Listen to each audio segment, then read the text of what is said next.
So effective length എന്നുള്ള ടോപ്പിക്കാണ്. Effective length എന്നുള്ള ടോപ്പിക്ക് നിങ്ങൾ സ്വന്തമായിട്ട് പഠിക്കേണ്ടി വരും. ഇപ്പൊ റേഡിയേഷൻ റെസിസ്റ്റൻസ് എന്നുള്ള ടോപ്പിക്കാണ് എടുക്കുന്നത്. Radiation resistance. Okay, radiation resistance എന്താ? ഇവിടെ ഒരു ZG എന്ന് പറഞ്ഞ ഒരു ജനറേറ്റർ വെച്ചിട്ടുണ്ട്. ഇവിടെ എന്തുണ്ട്? ആന്റിന റേഡിയേറ്റ് ചെയ്യുന്നുണ്ട്. ഇതാണ് റേഡിയേറ്റഡ് വേവ് എന്ന് വെച്ചാൽ. സോ ഇതെന്താ? AB എന്ന് പറഞ്ഞ ടെർമിനൽസ്. ഇതാണ് ആന്റിന എന്ന് വെച്ചാൽ. സോ ഈ ആന്റിന എന്താണ്? Across the terminals AB. ഈ ആന്റിനന്റെ AB എന്ന് പറയുന്ന ടെർമിനൽസിന് അക്രോസ് ആയിട്ട് വരുന്ന റെസിസ്റ്റൻസ്, അതിനെ നമ്മൾ RA എന്ന് പറഞ്ഞിട്ട് ഡിനോട്ട് ചെയ്യുന്നു. അപ്പൊ അതെന്ന് പറയുന്നത് RR പ്ലസ് RL ആണ്. അതിൽ RR ആണ് റേഡിയേഷൻ റെസിസ്റ്റൻസ്. അതായത് ഒരു കണ്ടക്ടിങ് ആന്റിനന്റെ ടെർമിനൽസിന് അക്രോസ് ആയിട്ട് വരുന്ന ടോട്ടൽ റെസിസ്റ്റൻസ് എന്ന് വെച്ചാൽ RR പ്ലസ് RL ആണ്. RR ആണ് റേഡിയേഷൻ റെസിസ്റ്റൻസ് എന്ന് പറയുന്നത്. RL എന്ന് വെച്ചാൽ എന്താ? Conduction dielectric loss. Conduction dielectric resistance ആണ് വരുന്നത്. കണ്ടക്ഷൻ ഡൈഇലക്ട്രിക് റെസിസ്റ്റൻസ് ആണ് RL വെച്ചിട്ട് നമ്മൾ ഡിനോട്ട് ചെയ്യുന്നത്. So loss resistance of the antenna, അതിനെ നമ്മൾ എന്ത് വിളിക്കും? Loss resistance of the antenna എന്ന് പറയും. So RA equal to RR plus RL. അതായത് ഒരു ആന്റിന ഉണ്ട്, ഒരു ജനറേറ്റർ വഴി വേവ്സ് റേഡിയേറ്റഡ് ആക്കുകയാണ് ചെയ്യുന്നത്. സോ ഈ ആന്റിന എന്ത് ചെയ്യുന്നത്?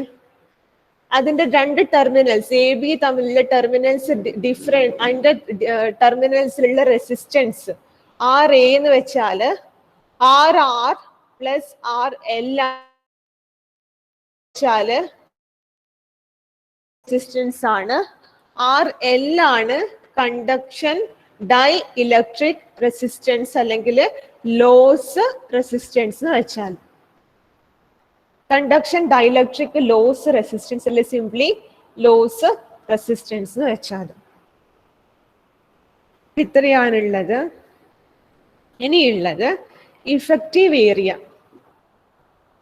ഇഫക്റ്റീവ് ഏരിയ, ഇഫക്റ്റീവ് എപ്പർച്ചർ എന്ന് പറയും, അല്ലെങ്കിൽ ഇഫക്റ്റീവ് ഏരിയ എന്ന് പറയും. സോ ഇഫക്റ്റീവ് എപ്പർച്ചർ എന്ന് പറഞ്ഞാൽ എന്താ? Aperture area or effective area is defined as a ratio of available power at the terminals of a receiving antenna. The receiving antenna ഉണ്ടെന്ന് വിചാരിച്ചോ. റിസീവിംഗ് ആന്റിനന്റെ ടെർമിനൽസിൽ ഉണ്ടാവുന്ന അവൈലബിൾ പവർ. അവൈലബിൾ പവർ എന്ന് പറയുമ്പോൾ എന്താ? P. Receiving denote ചെയ്യാൻ R of omega by W. എന്താ? To the density, to the power density of the wave incident on it. Means ഇതിൽ incident ആവുന്ന വേവിന്റെ പവർ ഡെൻസിറ്റി. അപ്പൊ എന്താ? WI ആണ്, മീറ്റർ സ്ക്വയർ ആണ് വരുന്നത്. സോ എന്താ? PR എന്ന് വെച്ചാല് ratio of available power at the terminals of a receiving antenna. At the terminals, ratio of available power at the terminals of a receiving antenna. Receive കാണിക്കാൻ വേണ്ടിയിട്ട് നമ്മൾ R വെച്ച് represent ചെയ്യും. To what? To the power density of the wave incident on it. To the power density of the wave incident on it. So WI ആണ് density of the wave incident on it എന്ന് പറയുന്നത്. So ഇതാണ് എപ്പർച്ചർ area എന്ന് വെച്ചാൽ, A E എന്ന് വെച്ചാൽ. So അതിന് നമുക്ക് എങ്ങനെ മാറ്റി എഴുതാം? Modulus of I R square. Power എന്താ? പവർ എന്ന് വെച്ചാൽ ഐ സ്ക്വയർ ആർ. ഇവിടെ നമ്മൾ ആർ ടി ആണ് എടുക്കുന്നത്. സോ ഇൻപുട്ട് ടെർമിനൽസിലുള്ള റെസിസ്റ്റൻസ് ആണ് ആർ ടി എന്ന് വെച്ചാൽ. So divided by 2WI. Okay, അതായത് ഇൻസിഡന്റ് ഓൺ ഇറ്റ് ആണ്, മീൻസ് ഇൻസിഡന്റ് ആയതുകൊണ്ടാണ് ഐ എടുക്കുന്നത്. പിന്നെ റിസീവിങ് ആന്റിനേന്റെ ആയതുകൊണ്ടാണ് നമ്മൾ എന്തെടുക്കുന്നത്? റിസീവിങ് ആന്റിനേന്റെ ആയിട്ടാണ് ആറ് മുകളിൽ എടുക്കുന്നത്. ഇത്രയാണ് ഇതില് പറയുന്നത്. ഇനിന്ന് വെച്ചാല് കുറച്ച് ഇക്വേഷൻസ് ആണ്. അതായത് നമ്മൾ ശരിക്കും പറഞ്ഞാല് only half of the energy absorbed by the antenna reaches the load. അതായത് ആന്റിന അബ്സോർബ് ചെയ്യുന്നതിന്റെ എനർജിന്റെ ഹാഫ് മാത്രമേ അത് റേഡിയേറ്റഡ് ആയിട്ട് ലോഡിൽ എത്തുന്നുള്ളൂ. അതുകൊണ്ട് തന്നെ കുറെ ലോസസ് ഉണ്ട്. ലോസസ് എന്ന് പറയുമ്പോൾ ഒന്ന് സ്കാറ്ററിങ് ഏരിയ ലോസസ്, അങ്ങനെ ഡിഫറെന്റ് ലോസസ് ഉണ്ട്. സോ ആ ലോസസിന്റെ ഇക്വേഷൻസ് ആണ് നെക്സ്റ്റ് പഠിക്കുന്നത്. അതും ഈ എപ്പർച്ചർ ഏരിയയിൽ വരുന്നതാണ്.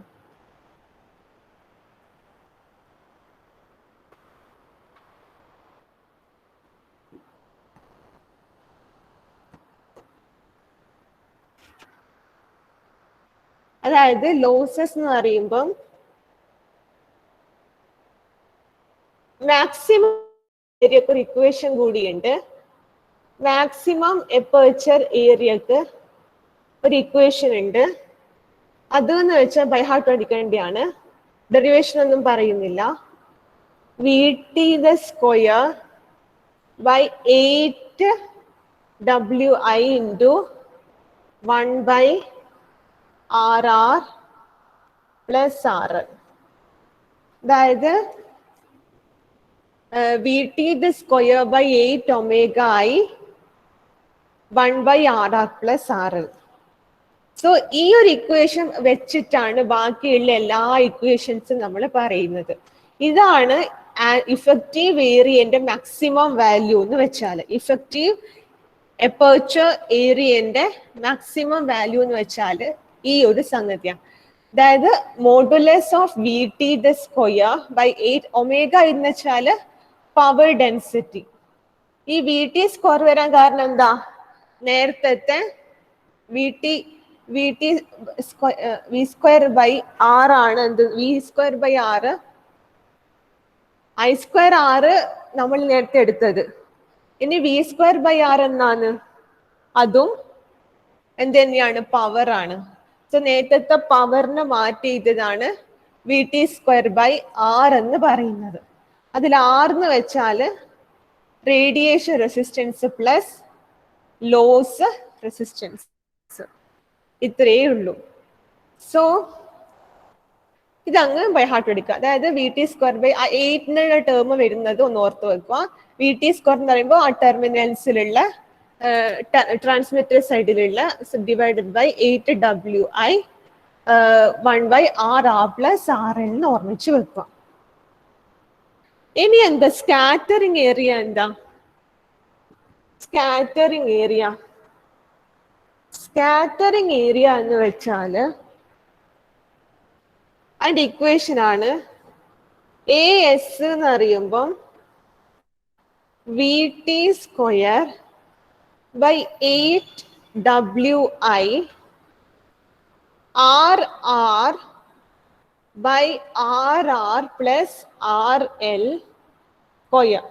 അപ്പൊ ഞാൻ പറഞ്ഞു നമ്മളെ ആന്റിന റേഡിയേറ്റ് ചെയ്യുന്ന എനർജിയില് only half of the energy മാത്രമേ എവിടെ എത്തുന്നുള്ളൂ? നമ്മളെ ലോഡിൽ എത്തുന്നുള്ളൂ. ആന്റിന റേഡിയേറ്റ് ചെയ്യുന്ന എനർജിയിൽ only half of the energy reaches the load. ബാക്കിയെല്ലാം സ്കാറ്റർ ചെയ്തിട്ടും മറ്റുള്ള ലോസസ് വഴിയും പോവുകയാണ് ചെയ്യുന്നത്. സോ സ്കാറ്ററിങ് ഏരിയ എന്ന് പറയുന്നത് ഇതാണ്. സ്കാറ്ററിങ് വഴിയുള്ള ലോസസ് വഴി ഉണ്ടാകുന്ന അല്ലെങ്കിൽ സ്കാറ്ററിങ് ഏരിയ എന്ന് വെച്ചാൽ ഇതാണ്. അതായത് റേഡിയേഷൻ റെസിസ്റ്റൻസ് മുകളിൽ വരും. ഈ ടേമിന് പകരം റേഡിയേഷൻ റെസിസ്റ്റൻസ് വരും. എന്നിട്ട് ഇത് RR പ്ലസ് RL എന്ന് പറഞ്ഞ ടേം സ്ക്വയർ ആയിട്ടാണ് വരുന്നത്.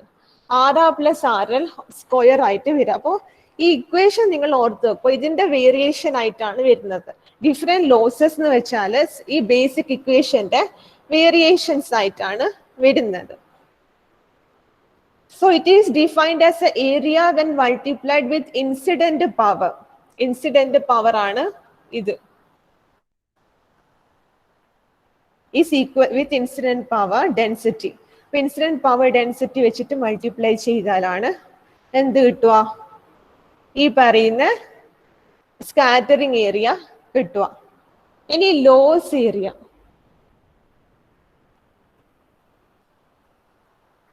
ലോസ് ഏരിയ എന്നാ AL പറയും.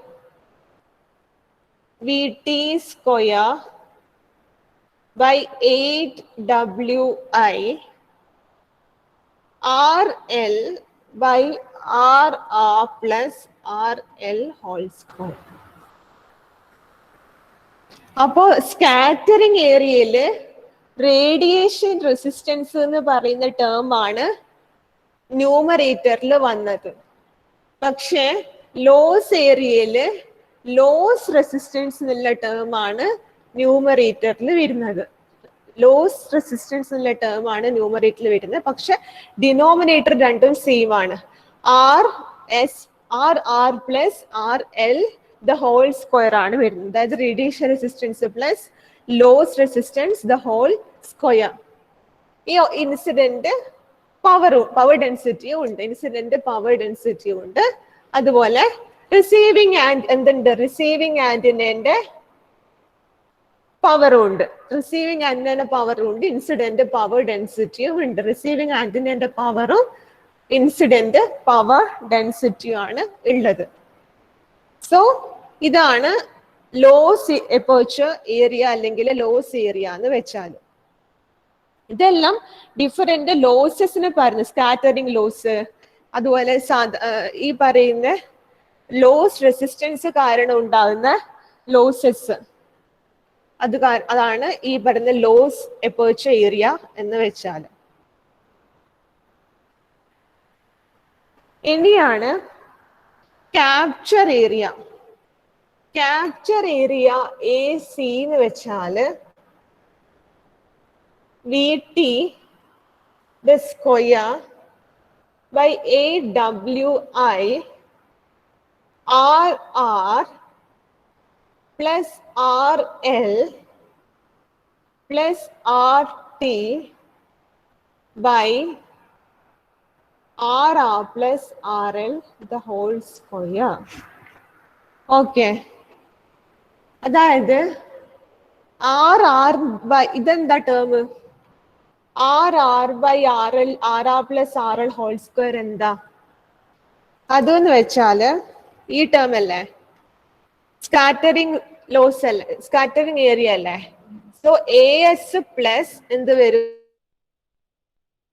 Plus scattering loss. ഇതെന്താ? RL by RR plus RT the whole square എന്താ? Loss area. So loss area plus എന്താ? Effective aperture area RT. അതായത് ഇവിടെ ഉള്ള മീൻസ് ഈ RT by RL plus RL the whole RR plus RL the whole square എന്ന് പറയുന്നത് എന്താ? അത് ഇഫക്റ്റീവ് എപ്പർച്ചർ ഏരിയയാണ്. ഇഫക്റ്റീവ് എപ്പർച്ചർ ഏരിയനെ ഡിനോട്ട് ചെയ്യുന്നതാണ്. സോ ഈ മൊത്തത്തിലുള്ള സമ്മാണ് AC എന്ന് വെച്ചാൽ. AC എന്ന് വെച്ചാൽ ക്യാപ്ചർ ഏരിയ എന്ന് പറയും. Capture area. So capture area എന്ന് പറയുമ്പം എന്താ? Scattering area. അതായത് RS by RR plus RL the whole square plus RL by RR plus RL the whole square എന്താ ALO's area plus എന്താ RT by RR plus RL the whole square എന്താ effective aperture area എന്ന് പറയുന്നത്. So AS plus AL plus AE ആണ് AC അഥവാ capture area. അതായത് total power captured by the antenna. Antenna capture ചെയ്യുന്ന total power ആണ് ഈ പറയുന്ന capture area. Total power captured by the antenna ആണ് capture antenna. അതാണ് AC equal to VT square by 8WI RR plus RL plus RT by RR plus RL whole square. So ഇത്രയാണ് different losses വരുന്നത്. ഇനിയെന്ന് വെച്ചാൽ aperture efficiency ആണ്. aperture efficiency equation മാത്രമേ പഠിക്കണ്ടൂ.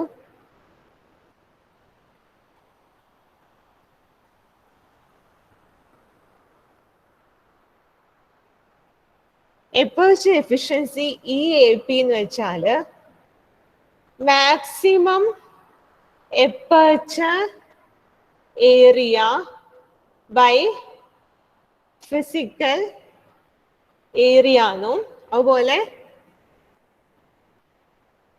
ഈ aperture less than or equal to 1 for aperture antenna. ഈ രണ്ട് terms മാത്രമേ പഠിക്കണ്ടൂ. അതായത് aperture efficiency എന്ന് വെച്ചാൽ എന്താ ratio of maximum aperture area to the physical area of the antenna. ആന്റിനന്റെ physical area അതുപോലെ എന്താ മാക്സിമം aperture area അതായത് ഇപ്പം aperture antennas ഒക്കെ ഉണ്ടാവും. സോ അതിന്റെ aperture area പറയുന്നതാണ് നേരത്തെ ഡിഫൈൻ ചെയ്തിരിക്കുന്ന മാക്സിമം aperture area ആണ്. സോ aperture area divided by physical area ആണ് എന്തെന്ന് ഈ പറയുന്ന ഇഫക്റ്റീവ് aperture efficiency അഥവാ EAP എന്ന് പറയുന്നത്. So aperture efficiency EAP is defined as the maximum aperture area divided by physical area of the antenna, the ratio of the maximum aperture area to the physical area of the antenna.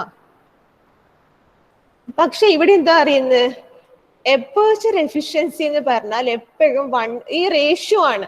Ratio എപ്പോഴും 1 ആയിരിക്കുമല്ലോ maximum വരിക. Ratio എപ്പോഴും 1 ആയിരിക്കും. അല്ല 1 അങ്ങനെയല്ല, means same quantity ആണെങ്കിൽ 1 ആയിരിക്കും വരിക. സോ ഇത് എപ്പോഴും 1-നേക്കാളും കുറവായിരിക്കും എന്നാണ് പറയുന്നത്. 1-നേക്കാളും കുറവായിരിക്കും എന്നാണ് പറയുന്നത് aperture efficiency എന്ന് വെച്ചാൽ. സോ ഏതിന്റെ കേസില് aperture ആന്റിനയുടെ കേസിൽ എഫക്റ്റീവ് aperture efficiency എന്ന് വെച്ചാൽ എപ്പോഴും 1-നേക്കാളും കുറവായിരിക്കും. ഇത്രയാണ് ആന്റിന എഫിഷ്യൻസിന്റെ കേസിൽ പറയുന്നത്. So antenna efficiency or aperture efficiency is less than or equal to 1 in the case of aperture antenna. ഒരു ടൈപ്പ് ഓഫ് ആന്റിനയാണ് aperture antenna. ഇനി നിങ്ങൾ ഡുവാലിറ്റി ഓഫ് ആന്റിനാസ് ആണ്, അതും ഇഫക്റ്റീവ് ഹൈറ്റും നിങ്ങൾ പഠിക്കണം. ഇവിടെ റെസിപ്രോസിറ്റി പറഞ്ഞതാണ്. ഇനിയുള്ളത് ആന്റിന ഫീൽഡ് സോൺസ്.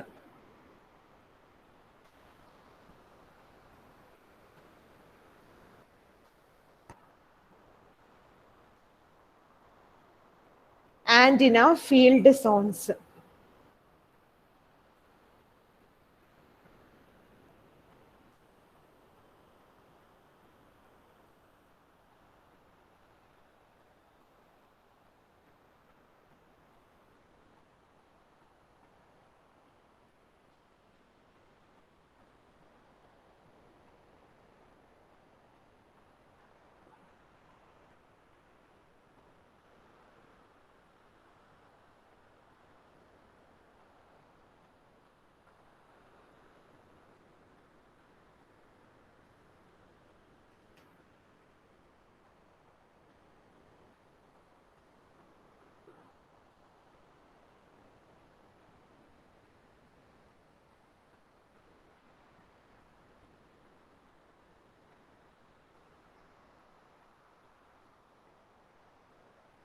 അതായത്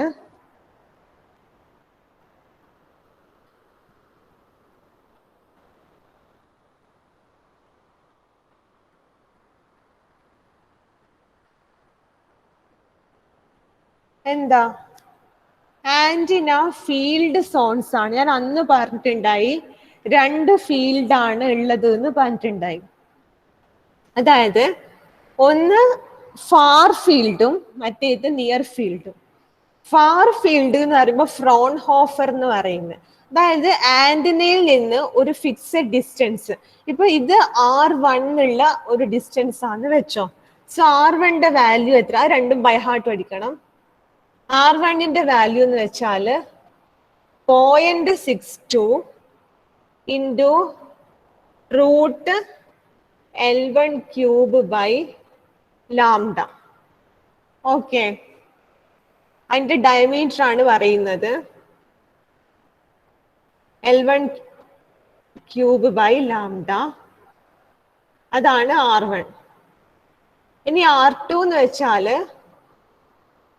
ഇതിന്റെ മൊത്തത്തിലുള്ള ഡയമീറ്റർ. സോ എന്ത് വരും? R2 is equal to 2L square by lambda. അപ്പോൾ സ്മോൾ എൽ എടുത്താലും മതി. അതായത് ഈ വലിയ സർക്കിളിന്റെ ഡയമീറ്റർ ക്യാപിറ്റൽ എൽ ആയിട്ടും ചെറിയ സർക്കിളിന്റെ ഡയമീറ്റർ സ്മോൾ എൽ ആയിട്ട് റെപ്രസെന്റ് ചെയ്യാം. എന്നിട്ട് R1 എന്ന് വെച്ചാൽ മീൻസ് അതിന്റെ ഇതെന്താന്ന് വെച്ചാൽ അതിന്റെ ഇപ്പൊ റേഡിയസ് അല്ല ആക്ച്വലി, ഇത് എന്താ ഈ ഒരു ഡിസ്റ്റൻസ് ആണ് എടുക്കുന്നത്. ഈ ഒരു ഡിസ്റ്റൻസ് ആക്ച്വലി ഡയമീറ്റർ അല്ല, മീൻസ് ഈ ഒരു ഡിസ്റ്റൻസ്, ഇത്രയും ഉള്ള ഡിസ്റ്റൻസ്, ഡയമീറ്ററോളം വരില്ല, ഇത്രയും ഉള്ള ഡിസ്റ്റൻസ്, രണ്ടിന്റെയും ഡിസ്റ്റൻസ്. അപ്പൊ അതിന്റെ രണ്ടിന്റെയും ഇക്വേഷൻ ഓർത്ത് വെക്കുക. സോ ടു ഇൻഫിനിറ്റി, അതായത് ഇൻഫിനിറ്റി, ഇത് ഈ R1 എന്ന് വെച്ചാൽ എന്താ നിയർ ഫീൽഡ് റീജിയൻ ആണ്. R1 എന്ന് വെച്ചാൽ നിയർ ഫീൽഡ് റീജിയൻ ആണ്. സോ അതിൽ നിന്ന് പുറത്തേക്ക് വന്ന് ഈ R2 എത്തിന്ന് വിചാരിച്ചോ.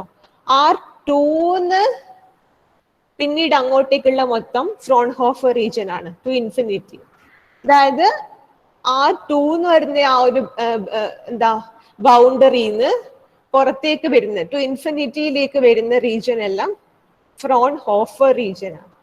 ഇനി ഇതിൽ ബൗണ്ടഡ് ആകുന്ന, ഏതിൽ ബൗണ്ടഡ് ആകുന്ന R1 എന്ന് പറയുന്ന റേഡിയസിൽ ബൗണ്ടഡ് ആകുന്ന ഈ റീജിയനെയാണ് നിയർ ഫീൽഡ് അല്ലെങ്കിൽ ഫ്രണൽ ഫീൽഡ് എന്ന് പറയുന്നത്. ഫ്രണൽ, അതായത് FRESNEL, ഫ്രണൽ ഫീൽഡ് എന്ന് പറയുന്നത്. So Fresnel and Fraunhofer field ചോദിക്കാൻ ചാൻസ് ഉണ്ട്. ഫസ്റ്റ് ഫിഗർ വരക്കുക. എന്നിട്ട് ഡയമീറ്റർ അല്ല, ആക്ച്വലി ഈ ഒരു ഡിസ്റ്റൻസ് ആണ് L എന്ന് പറയുന്നത്, ഈ ഒരു ഡിസ്റ്റൻസ്. സോ ഈ L എന്ന് പറയുന്ന ഡിസ്റ്റൻസ് ആണ് നമ്മൾ എടുക്കുന്നത്. Okay okay. So R1 equal to 0.62 into L cube by lambdയും R2 equal to 2L square by lambdയും. R1നെയും R2നെയും ഈ കോമൺ ഡിസ്റ്റൻസിൽ റെപ്രസെന്റ് ചെയ്തേ ഉള്ളൂ. ഓക്കെ. സോ അതില് ഫ്രോൺഹോഫർ റീജിയൻ വരുന്ന സമയത്ത് ഇൻഫിനിറ്റിയിലേക്ക് പോകുന്നത്, ടുവേർഡ്സ് ഇൻഫിനിറ്റി ആണ് ഫ്രോൺഹോഫർ റീജിയൻ. അതായത് R2 എന്ന് പറയുന്ന ബൗണ്ടറിയിൽ നിന്നും പുറത്തേക്ക് പോകുന്നത്. ഇനി R1 എന്ന് പറയുന്നതിൽ ബൗണ്ടഡ് ആയിട്ടുള്ള റീജിയനാ നമ്മൾ നിയർ ഫീൽഡ് അല്ലെ ഫ്രണൽ റീജിയൻ എന്ന് പറയും. കറസ്പോണ്ടിങ് പാരാമീറ്റേഴ്സിനെ നമ്മൾ നിയർ ഫീൽഡ് പാരാമീറ്റേഴ്സ് അല്ലെങ്കിൽ ഫാർ ഫീൽഡ് പാരാമീറ്റേഴ്സ് എന്ന് പറയും.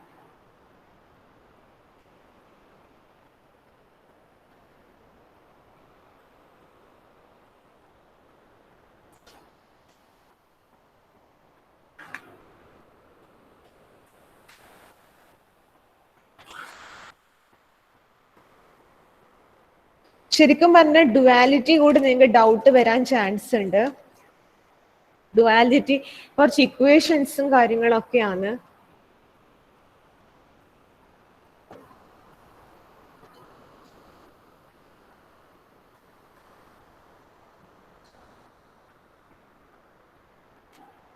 അതായത്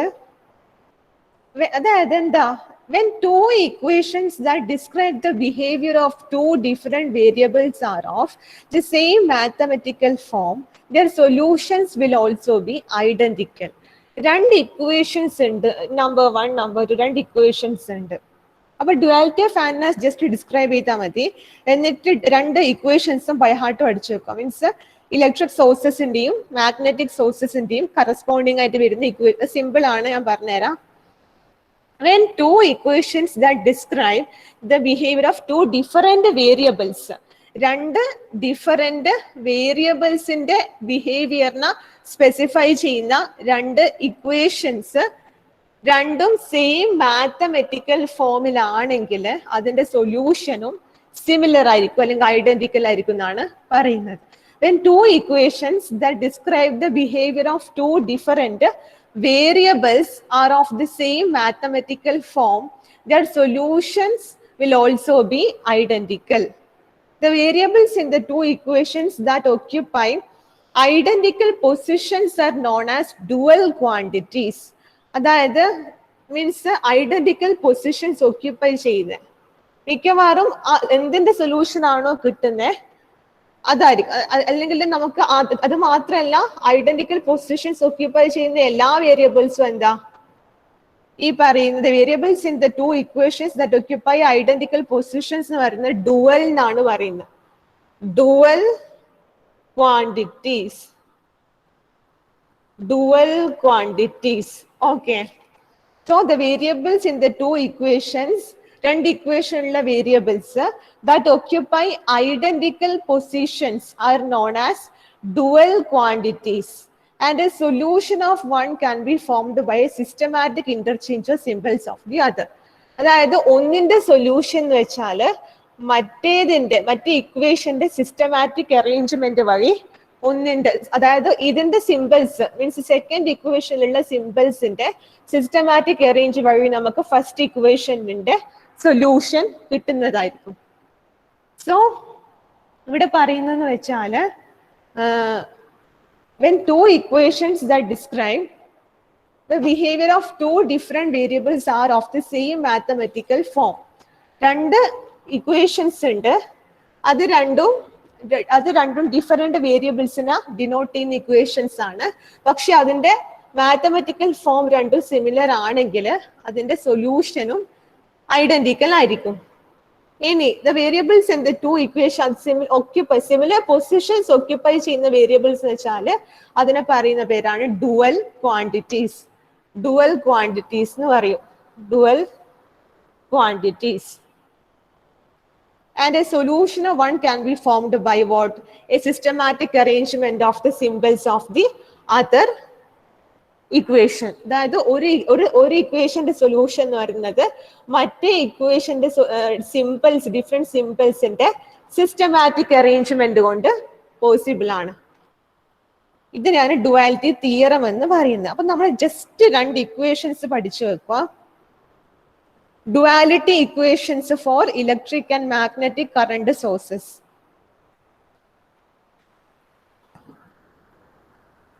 Duality equations for electric and magnetic current sources പഠിച്ചു വെക്കുക.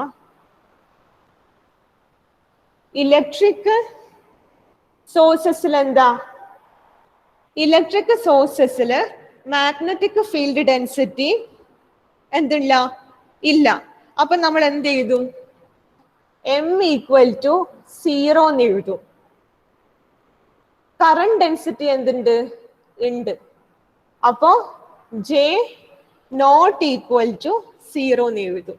So current density electric sources എന്ന് പറയുമ്പോൾ എന്താ, ഇലക്ട്രിസിറ്റി റിലേ. അപ്പൊ എന്താ അവിടെ എന്തുണ്ട്, ഇലക്ട്രിക് ഡെൻസിറ്റി ഉണ്ട്. സോ എന്തായി, നമ്മൾ J not = 0 എഴുതി. മാഗ്നറ്റിക് ഉണ്ടോ അവിടെ, ഇല്ല. സോ M എന്തായി, മാഗ്നറ്റിക്കിന്റെ ഫാക്ടർ 0 ആയി. ഇനി എന്താ, മാഗ്നറ്റിക് സോഴ്സസിന് നേരെ ഓപ്പോസിറ്റ്. മാഗ്നറ്റിക് സോഴ്സസിന് നേരെ ഓപ്പോസിറ്റ് J ഈക്വൽ ടു 0. കറണ്ടിന്റെ ഫാക്ടർ എന്താ അവിടെ? കറണ്ടിന്റെ ഫാക്ടർ 0. മാഗ്നറ്റിക് ഫീൽഡിന്റെ ഫാക്ടർ എന്താ? അത് not equal to 0. Because magnetic സോഴ്സസിന് മാഗ്നറ്റിക് ഫീൽഡ് ഇഫക്റ്റ് എന്ന് വെച്ചാൽ നോട്ട് ഈക്വൽ ടു 0. സോ ഇതിലെ രണ്ട് ഇക്വേഷൻ ഓർത്ത് വെക്കുക. Del cross C A equal to minus J omega mu H A del cross H F is equal to J omega epsilon E F. ഈ രണ്ട് equation ഓർത്ത് വെക്കുക. അതായത് ഡെൽ ക്രോസ് ഇ എയും ഡെൽ ക്രോസ് എച്ച് എഫും. Del cross E എയും del cross H എഫും രണ്ട് സിമിലർ ടേം. ഇ എന്ന് വെച്ചാല് ഇലക്ട്രിക്കിന്റെ, എച്ച് എന്ന് വെച്ചാൽ മാഗ്നറ്റിക്കിന്റെ, ജെ ഒമേഗ സിമിലർ ടേം. അതുപോലെ ഇവിടെയും ജെ ഒമേഗ. ഇവിടെ നെഗറ്റീവ് ഉണ്ട് എന്നേ ഉള്ളൂ. അതുപോലെ ഇവിടെ മ്യൂ വരും. മ്യൂ എന്ന് വെച്ചാല് എന്താ? ഡെൻസിറ്റിന്റെ മ്യൂ. അപ്പുറത്തെ എപ്സിലോൺ വരും. കറണ്ട് സോഴ്സ് മാഗ്നറ്റിക് സോഴ്സസിൽ എപ്സിലോൺ വരും. ഇവിടെ എച്ച് എ വരും, അവിടെ ഇ എഫ് വരും. ഇതാണ് ഡുവാലിറ്റി പ്രിൻസിപ്പിൾ. ഈ രണ്ട് ഇക്വേഷൻ ബൈ ഹാർട്ട് പഠിച്ചു വെക്കുക. രണ്ട് സിമിലർ ആണ്, നോക്കിയാൽ മനസ്സിലാവും.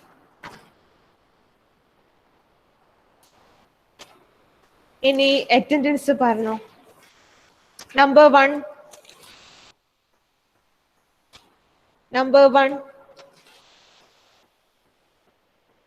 ആബ്സെന്റാ?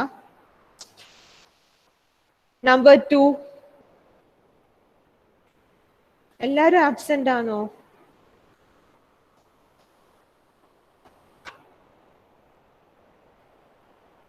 നമ്പർ 3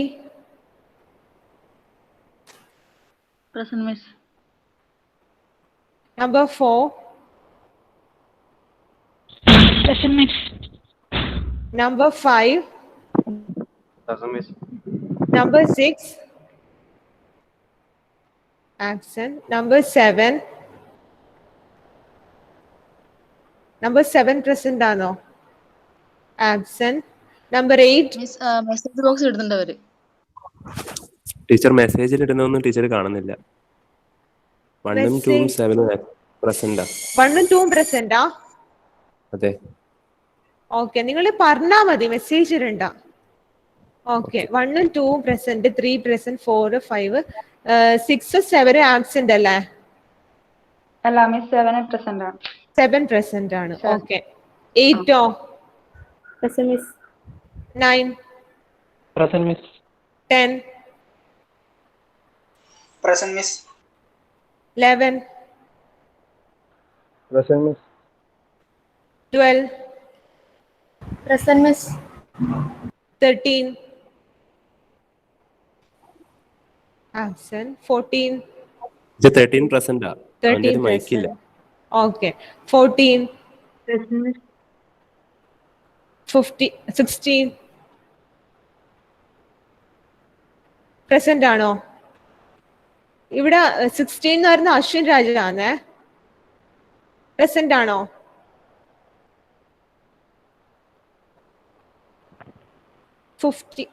എന്നാ പറഞ്ഞോ 15 ആ ഓർഡറിൽ തന്നെ പറഞ്ഞോ. 21 ആക്കണ്ട, 20 രീതി പറഞ്ഞോ. 15 ആബ്സെന്റാ. 16